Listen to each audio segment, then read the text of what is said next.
Excuse me, madam. May I come in, madam? Come in. Please. Hello, madam. Please sit down. Good evening, madam. Good evening. How are you? I'm fine, madam. Yes, it was very nice and a good conversation yesterday. It was a long discussion, and also we have taken the shots of your practice and all. Yeah. So I actually, during that conversation yesterday, missed some of the questions which was lingering in my mind. So I wanted to ask you. So all the way came to your home. I wanted to see you. Here I am seeing you, and you are being so active as you are in the field. So I just want to again ask, like, how you are active in the field as well as in the home also, madam. In fact, I would like to say how I was active throughout my life, especially with the children. I had a lot of difficulties taking care of the children, taking them to the hospital, looking after them, giving them medicine and other school, taking them to school and all those things.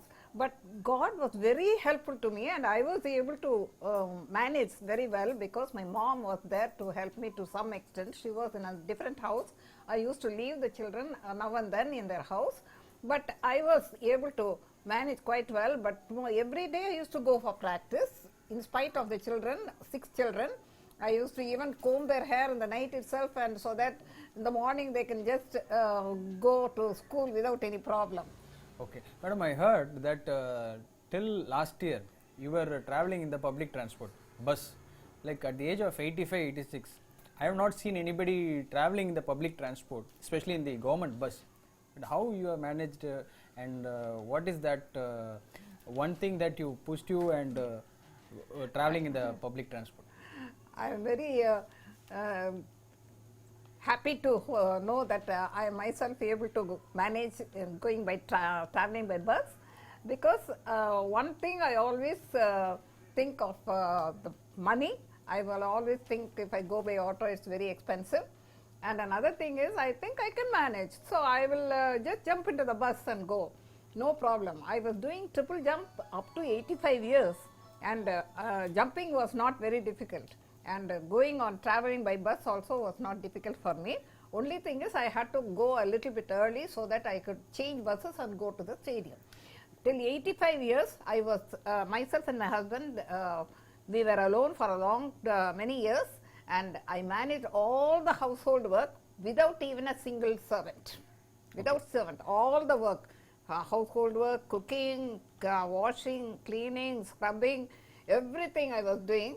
And also I used to buy everything, all the things on my way back from the sports practice, and come back with the provisions and fruits and other things home, and I'll cook also and keep everything ready for the next day. Okay, just now you have told that I will jump into the bus. That word is very catchy for me because you are a long jumper and also triple jump. Yeah. So like in that activities like triple jump or long jump, which is very favorite for you, or which is very difficult for you? No, triple jump was my favorite event. Even in Kuala Lumpur, when I went for the Asian meet, I broke my the Asian record, and I did 7.72 when I was about 65, 70 plus. And at that time, I was so happy and most very proud of myself that I was able to achieve that. And I was, God only, I think my Lord Jesus Christ was very helpful to me. He was with me, and I was able to do without any problem. And people used to admire when I run also. They'll say, you are running, your stride, everything seems to be so good, we like to watch you run. Okay. Madam, we are in the area called Ayanavaram in Chennai. Here lot of people are staying, lot of families, lot of kids I have seen. After seeing them, and after they watching you and participating in all the events and bringing laurels to the country, what they come and tell you and how you see them? Yeah, even the other day, 2 or 3 persons, when I was trying to go to the stadium, they were saying, oh, you are the one who runs in the morning. I don't know how you are able to run at this stage, and we are not able to even walk. But I said, if you practice, if you do every day walking, you will be able to walk, and even that breathlessness will go away, and you will be healthy, and you are able to do many things without problems and without difficulty. Okay. Madam, I want to ask you, apart from sports activities, have you done any social service activities or contribution towards the society? Yeah, my son is having a physically handicapped center, and many are coming and learning computer. Those who have finished 12th standard and able to converse in English, they are selected, and they are teaching computer for them. The government examination is being held, and they pass that exam, and they look after them till they get a job. And at that time, I used to go and help them to some extent. I used to pray for them. I used to give good advice. I used to cheer them up, and that is social service. Yes, madam. Are you getting any invitations to go and give any lecture in the school and colleges for the students to know about the fitness, to maintain their health? I have been invited by many colleges from Madras, especially they wanted me to do a demo in the college of 100 meters, and then also salute for the march past and give away the prizes and give a good speech also for them regarding fitness and how I am able to do this well at this age. So I have been invited by many colleges. That was one was Women's Christian College in College Road, and they wanted me to do a demo, and after that I was asked to give away the prizes, and then also I was asked to give a speech. I told them how they have to be fit. They can be fit if they really do something every day, some exercises. Girls can do the exercises and jogging, but the staff and the other ladies who are older can go for walk. So I heard after that some of the staff, they decided to walk every day and look after the health. It was very surprising for me because you were giving the advice for health to the people. It is much more better than giving any food or money, because this will last forever for them. So it is very nice for them. And I want to ask you, you saw a lot of generations of people. From that period to this period, whoever you saw, the people who are involved in sports, especially women, what is the difference that you saw? In fact, one of the girls who came and joined my telephones, she was, her name is Sasikala. She used to come for a run in the YMCA, but she had to train well. For that, she used to put on the pajama and all those things. And I told her, no, you have to put on shorts and you have to put on t-shirt and you have to run with me and you have to put on the spikes. And I gave her good advice and gave her good training, and she was able to do well after that. And that was a good thing. So that was one of the things which I felt very happy, because she said because of me she was able to be outstanding in the sports. Now the current generation sports women or the sports players, how are they? But you have seen many players in different generation. Can you please share the current generation of sports people? I have not very much met current people, but in Jawaharlal Nehru Stadium I see many people, some of the girls come and practice. The thing is, they are not consistent. When I tell them, did you come yesterday? No. Will you come tomorrow? No. I may come only times. At times only I will come. So they are not consistent. They must come regularly and practice. Then only they will be able to do well and achieve something in the sports. That's what I have given advice. Regular practice is very good for us, and come up. Okay, you said about the consistent. So in order to be more consistent in practice daily, they may have some reasons, but we have to make it. Health reason or no time, I have a job, lot of reasons will be there. So if we want to continue, despite having all the reasons, what is the one thing that you will tell? If they are not able to come regularly, I should say they won't be able to do well. So at least they must see that whichever time is convenient. Maybe if it's not in the morning, they can come in the evening, or later in the evenings after the school, after the college, they can come and do some practice so that they could keep themselves fit. Okay.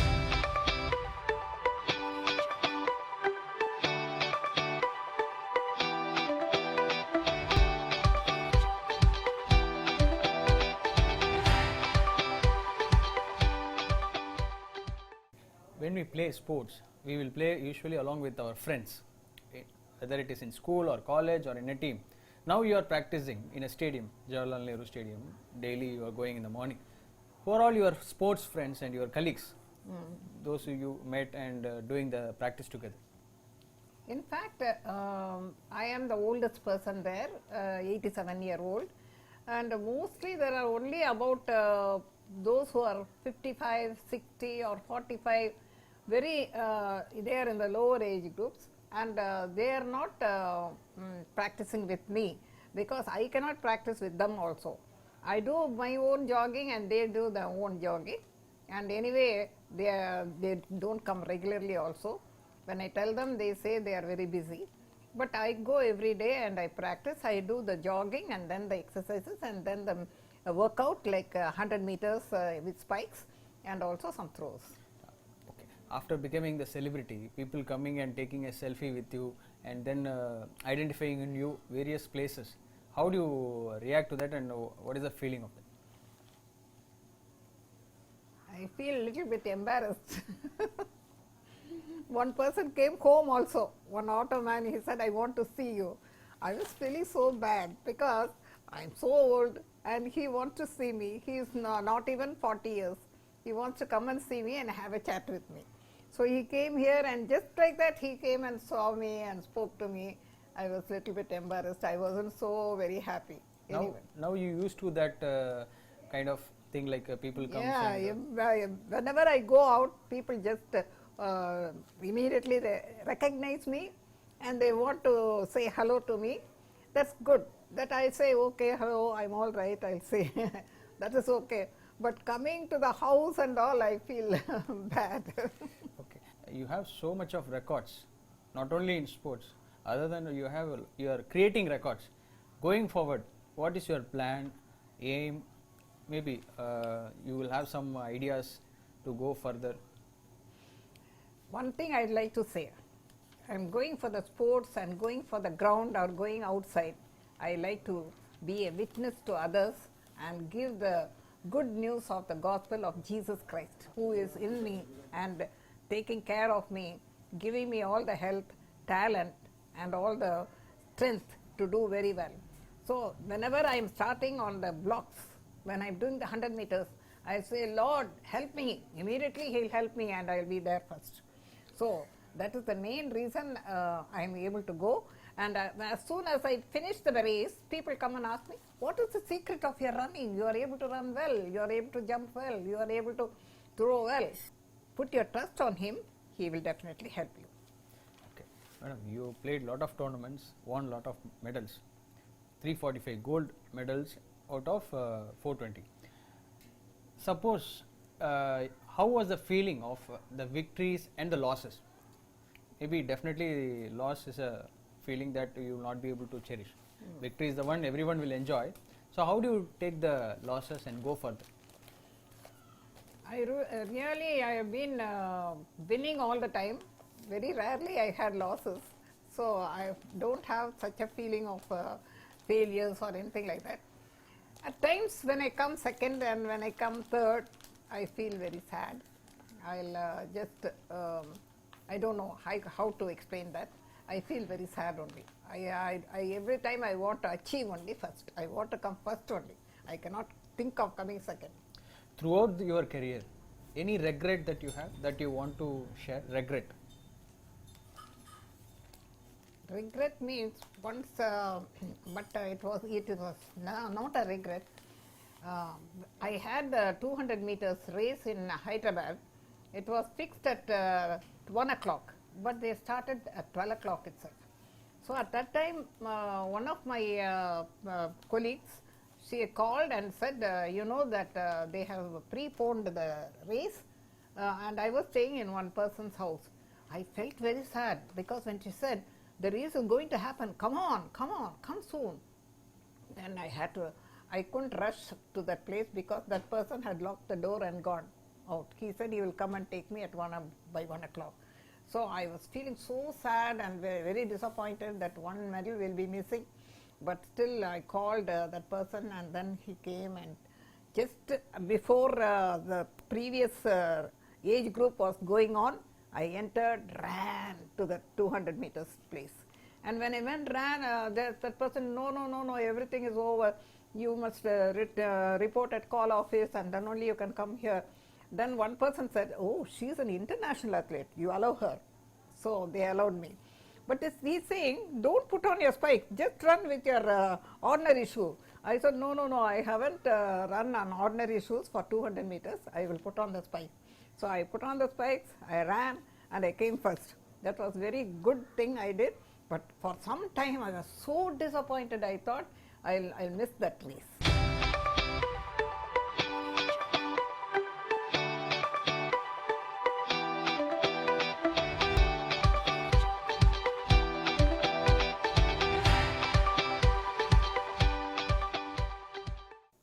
I am Beulah, daughter of Daisy Victor.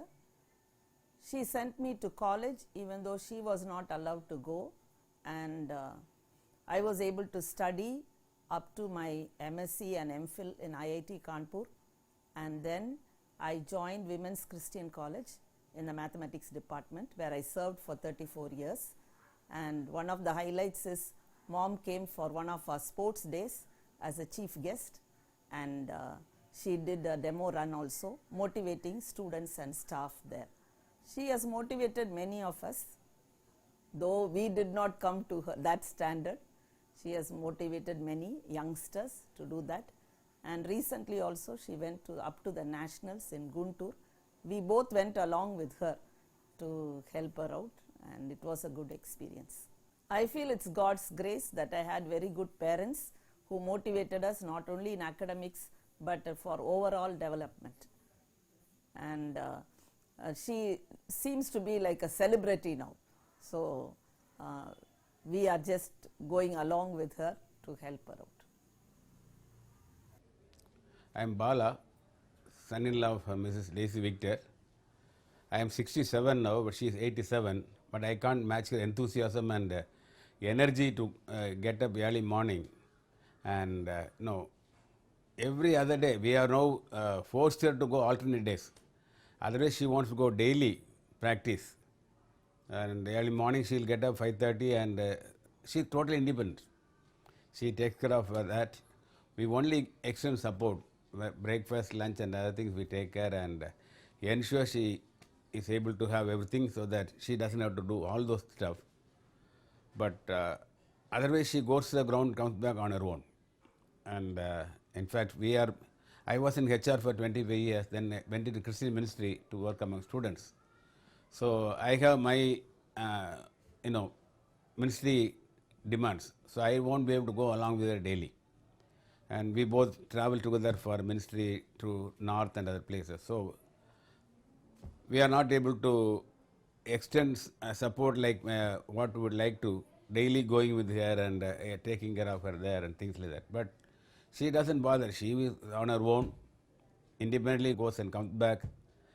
And now after going to Guntur and come back, we told you are now 87, why don't you consider retirement? She said, no retirement for me. I said, then face it down. Alternate days you go.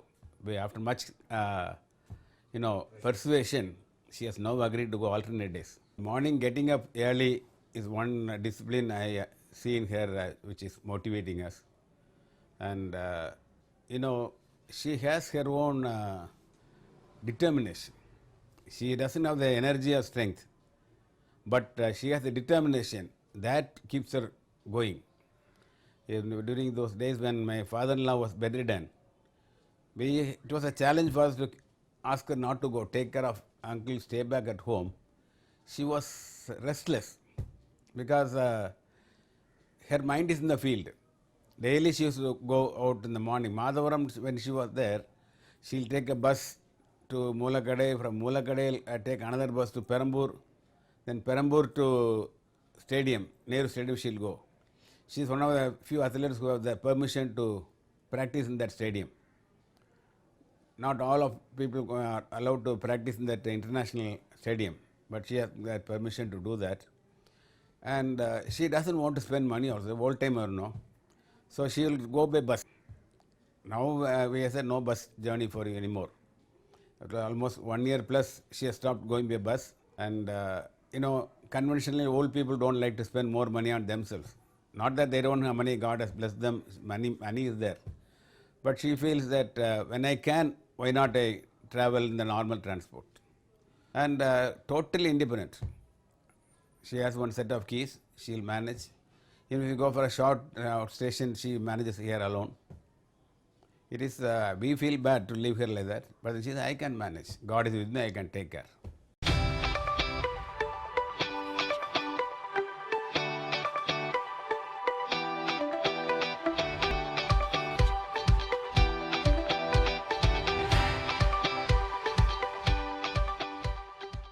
So this shows the passion and also the trust that you have in God. Yeah. So throughout this conversation, you are mentioning about the God and that you are praying for all the things. Yeah. Remarkable, madam.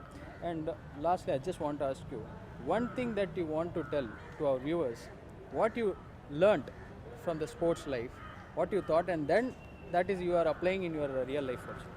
What I would like to say to others is, you must be consistent. When you have the desire to go on in life, whatever you do, in work or in play or in other duties or looking after children or your way of life, everything should be very much consistent. You must think about it. What I will do is, every day I write a diary. Morning, get up at 7 o'clock, suppose 5 o'clock. Nowadays I get up on 5 o'clock, 5 to 6 something. 6 to 7, prayer. 7 to 8, Bible reading. 8 to 9, and then I go for sports. And afterwards, helping others, praying or doing that. And I will not just idle my time at all. I will see that I will do all the things what I want to do, and I will write it down and do accordingly, according to the timings. That is my way of life. Even up to now, I have my diary, you can see. Even up to now, the way till afternoon I have written my diary. What I have to do, what I should do, what I should talk to others, what I should, whom should I ring up, and whom should I call and pray with them, and also give them good advice. Apart from my sports and other activities and my schedule, everything, I feel I am very young because I am continuing in the sports, and I feel that I am not old. Still, I can go on. After having so much of experience in sports and life, especially the achievements, victories, health, fitness, what do you want to tell to all the youngsters? For the youngsters, I would say that they should regularly go for practice. If they are involved in sports, they have to be doing the jogging in the morning and the workout in the evening. Every day they have to spend some time in practice.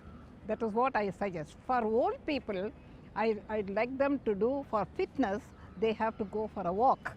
And if they are really very good, they can do jogging. But otherwise, they can every day jog for 10 minutes, 15 minutes, like that, so that they can keep their body fit. Exercise for the body, because we can be healthy only because of that. It is just our life should be lengthened. We can live for longer time, and we can be healthy. We can do many work, achieve many things in life. So I want everybody of you, of this who are hearing this program, should definitely see that they do something every day for their exercise in their body and keep themselves fit, and they'll for their lives, and they can live a long life. Yes, viewers, we have witnessed a promising interview from a promising player. Follow your passion, listen to your heart, and never give up. This is what I can say after seeing this interview, and the living example of all these phrases, whatever I told. From tomorrow onwards, definitely you will get a lot of confidence to get onto the field and to do the running activities or to have any fitness activities. Definitely it is not only the achievement of the player that we have witnessed, it is an achievement for us also, because this kind of achievement that we never witnessed, a person or a player living at the age of 87, involving in the sporting activity, and that too in the international level. Oh my God, this is a remarkable achievement. That is what I can say. Hope this interview and program very inspiring to all of you. I will see you in another program of Sports Dairy. Till then, Dinesh, saying thank you very much.